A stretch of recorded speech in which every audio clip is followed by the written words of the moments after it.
Before, dati ang akala ko, to be a good ground, kailangan matured. The good ground, sila yung mga obedient kay Lord. Sila yung mga pastor, mga leaders. Sila yung mga advanced na. Yun ang good ground. Let the word define ano ba ang good ground. Amen? But the seed in the good earth, these are the good hearts who seize the word and hold on no matter what. Ano daw ang good ground? Yung matured? No. Yung obedient? No. The one who sees the word and kahit nagkaroon ng trouble, hallelujah! Lord, sabi mo, by your stripes I'm healed. Kahit pa, Lord, iba na yung nararamdaman ko, mga by your stripes I am healed. Good ground. Good ground, the ones who hold. Kasi naman yung extension ng stony place.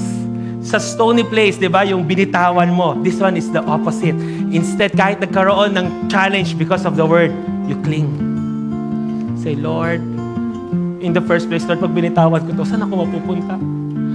Ano bang paniniwalaan ko, Lord? You are the one who gives me hope, Lord. I believe. I believe. God wants to keep on believing. Hold on no matter what, sticking with it. How long will I believe, Pastor Tim? Until the harvest comes.